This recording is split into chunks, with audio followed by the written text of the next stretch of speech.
Hi, I'm Pittsburgh Matt, and I'm an alcoholic. Today we're going to be going over part 2 of the We Agnostics, underlines and highlights. I'm going to start with, this is my table of contents of the general highlights I do throughout the Big Book of Alcoholics Anonymous.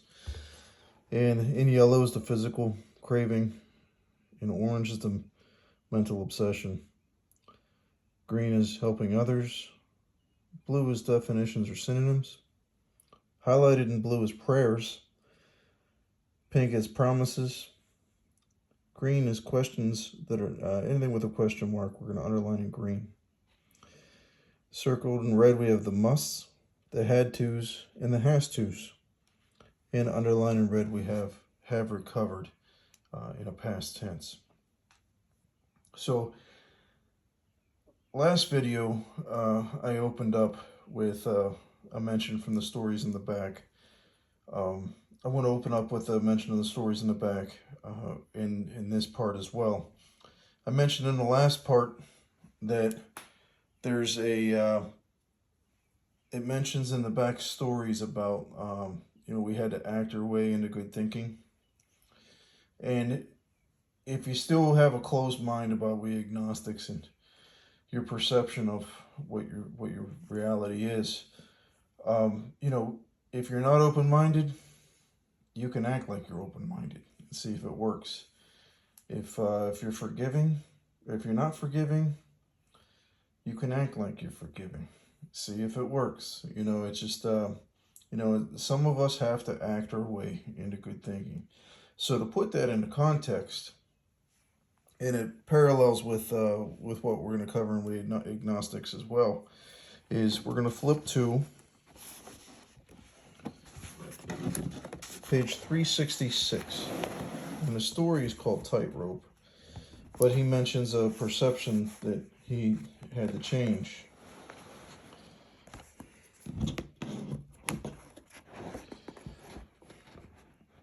And it says, he's talking about his sponsor and going through the steps, that AA was not a religious program, and to belong I did not have to adhere to any set beliefs. He suggested that for me, a good starting point would simply be recognition of the fact that I had failed running the world. In short, acceptance of the fact that I was not God. He also suggested that I might try occasionally to act as if I believed. Somewhere I had heard that it is easier to act yourself into a new way of thinking than to think yourself into a new way of acting. And this made sense in the context of acting as if. For me, this is kind of a breath of fresh air, because that saying, fake it till you make it, I want to puke. That doesn't work for me. It never did. It's just, man, I tried that, and it didn't turn out so well. So with that said, I wanted to bring that up and show in context to what I was talking about in part 1 when I briefly brought that up. So with that said, we're going to turn to also in We Agnostics. Here are just for this chapter, we underline liabilities in purple, in purple, and ways to start in orange. And we're going to go to page, let's see, we are at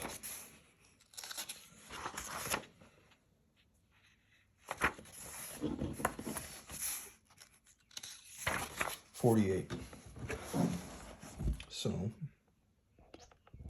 adjust this up a little bit. Okay, so now we're going to come right on to some liabilities. Here we go. So, handicap by obstinacy.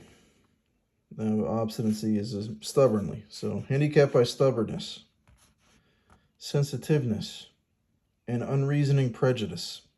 That's a liability. It's something we got to recognize and discard. It's just not going to help anybody for anything, including ourselves.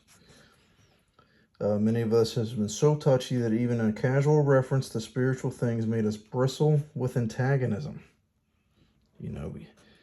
If we don't hear something we like, we gotta let it go. It might work for somebody else, but for somebody else, that's not our business.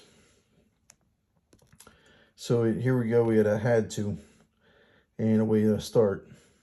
This sort of thinking had to be abandoned. And in a way to start, faced with alcoholic destruction, we soon became as open-minded on spiritual matters as we had tried to be on other questions. Open-mindedness, it's just a good way to start. We get into a question, why this ready acceptance? And way to start, simply because it's impossible to explain what we see, feel, direct, and use without a reasonable assumption as a starting point. We can't explain everything. It's way above us. And here's the in green a question. And does not science demonstrate that visual proof is the weakest proof? Magicians can play tricks, and superstitions can seem real. And science demonstrates that. A lot of this stuff goes on under a microscope we can't even see, but we can't deny that they're there. And they're going to start talking about electricity. It's still a theory. Electricity is still a theory. That's what they call it, the theory of electricity. And, even though we don't have to understand it, we turn a light switch on and we use the lights and we don't even think twice. We start our car, we turn on the cruise control, adaptive cruise control now, where the car will stop for us. You lean into things we don't understand, but we just know they work. So now we're going to go to the next page here. And we got some more liabilities. When, however, the perfectly logical assumption is suggested that underneath the material world and life as we see it, there is an all-powerful guiding creative intelligence, right there, our perverse streak comes to the surface. We laboriously set out to convince ourselves it isn't so. We read wordy books and indulge in windy arguments, thinking we believe this universe needs no God to explain it. We can talk ourselves into thinking we know a lot more than what we really do. And you can be open-minded to things that are true, or you can be open-minded to things that aren't true. But if you have this is just talking about just having the humility to say, I don't know. And man, I'll tell you, it seems to be a better path than, what they're talking about, the windy arguments and the wordy books. And man, it's just, it's the stuff I used to do when I was drunk, or when I was trying to fake it till I make it. It's just, but they're liabilities, and we got to stay away from those. And then here's a way to start. Instead of regarding ourselves as intelligent agents, spearheads of God's ever-advancing creation, which we're here for a reason, and I believe that we're intelligent agents, and we're proof that God's ever-advancing creation is at work amongst us. I believe that. And now here we go with the liability. And that's why I underline these, is because we go from an asset to a liability with just the separation of a comma. We agnostics and atheists choose to believe that our human intelligence is the last word, the alpha and the omega, the beginning and end of it all. And then a question. Rather vain of us, wasn't it? And then so, it says, we who have traveled the dubious path beg of you to lay aside prejudice even amongst organized religion. And it says, here's a liability. We used to amuse ourselves by cynically dissecting spiritual beliefs and practices. You know, man, that's the easy button, is to doubt. And what better to just back up the easy button than to talk ourselves into the easier path. You know, it's a liability. When here we are, a good way to start. We might have observed that many spiritually minded persons of all races, colors, and creeds were demonstrating a degree of stability, happiness, and usefulness which we should have sought ourselves. You know, if you agree with something, if your gut says, hey, this is all good, you know, and you go with it, and if it's working for other people, that's fine. That's their business, and that might be a springboard to go with. But to dissect it as if we know everything, that's what they're talking about here, the liability, and just observing the good, just is a good way to start our belief system. And here we go into some more liabilities. And, you know, all these liabilities I can identify with. You know, it's just, man, it's an old way of thinking. Instead, we looked at the human defects of these people, and sometimes their shortcomings, as a basis of wholesale condemnation. We talked of intolerance while we were intolerant ourselves. You know, how many times can I look at the news or watch the news and wholesale condemnation? You know, just, man, I can stack up somebody's character defects against them, and, you know, it feels good. You know, I feel greater than, you know. However, I'm not looking to see what's working for them. You know, it's just a toxic liability to have. We never give the spiritual side a fair hearing. You know, that would require some effort, and that would require some research and some seeking, you know. And then so it talks about, you know, back in the personal stories, they talk about how other people found their experience and what they found. So here's a promise. And they're talking about Alcoholics Anonymous in general, and also people that turn their lives around based on what they believed in their faith. Here are thousands of men and women, worldly indeed. They flatly declare that since they have come to believe in a power greater than themselves, to take a certain attitude toward that power, and to do certain simple things, which, you know, it's in our literature as the steps, there has been a revolutionary change in their way of living and thinking. In the face of collapse and despair, in the face of total failure of their human resources, they found that a new power, peace, happiness, and sense of direction flowed into them. And here's a way to start in the orange. This happened soon after they wholeheartedly met a few simple requirements. And that's the steps we're going to talk about in this book. And, you know, these steps, you know, they go way back to the Oxford group, you know, and it kind of roots in their philosophies that also, you know, rooted back from centuries, you know, of scripture and artifacts. Once confused and baffled, we're still in a promise. Once confused and baffled by the seemingly futility of existence, they show the underlying reasons why they were making a heavy go of life. You know, I hear in the rooms of AA, you know, do you want to be happy, or do you want to be right? You know, and it's just making a heavy go of it. And I used to be a firm believer that, you know, the harder it was, the more it was going to pay off, you know, and it's just, that just wasn't true. It was just misled. That's all. It's nothing more than that. So leaving aside the drink question, they tell why living was so unsatisfactory. You know, I wasn't satisfied before I started drinking, and that's what I went to. I went to drinking. You know, it just, you know, and slowly it got worse and worse. They show how the change came over them.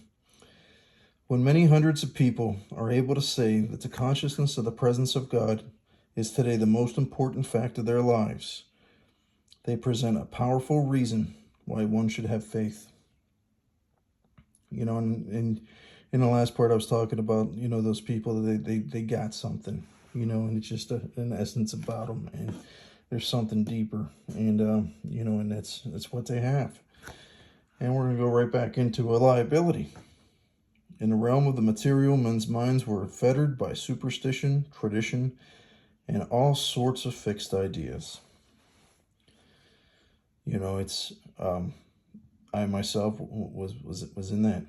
If you didn't do things a certain way, if you didn't pray a certain way, if you didn't go to church a certain time of the week, if you didn't do, the superstition and the tradition, they don't do this and they don't do that. We do this, we do that. And it's so much better. And, man, it's just a liability.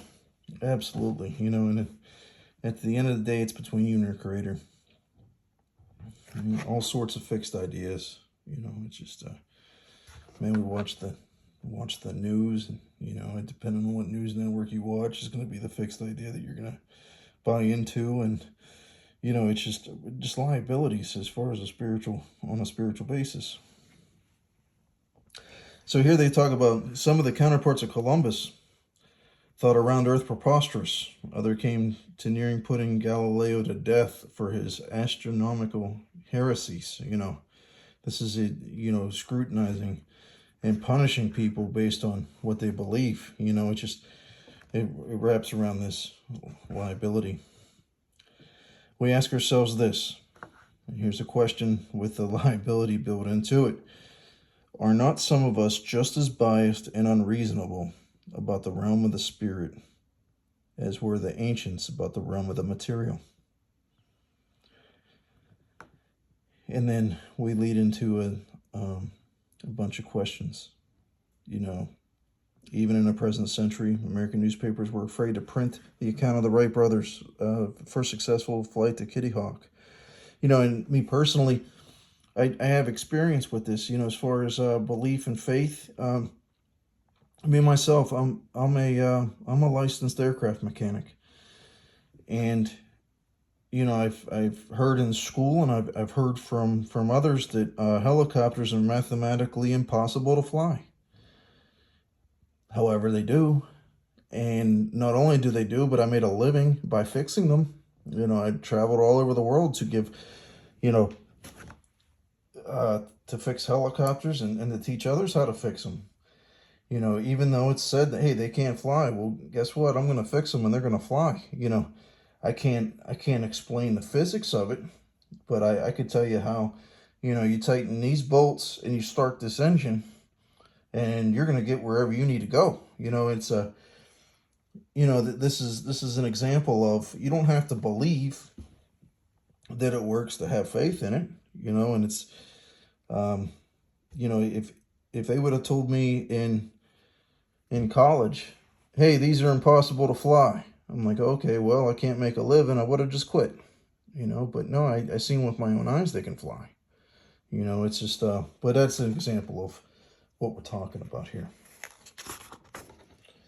And we're going to end with this, had not people said God reserved this privilege to the birds. And so we're gonna wrap this part up here at the end of page 51, because on the page 52 we're going to get into the bedevilments, into how we can this is a disclaimer, I have trouble with this today, that there's certain parts of my life that are real important to me, and I have a hard time having faith that God will do a better job than me. And that's what we're going to talk about on page 52. And when you got some real skin in the game, it's faith is important, and it's going to be a game changer, but it's going to take some guts. But well, thank you for your time, and we'll see you in part 3.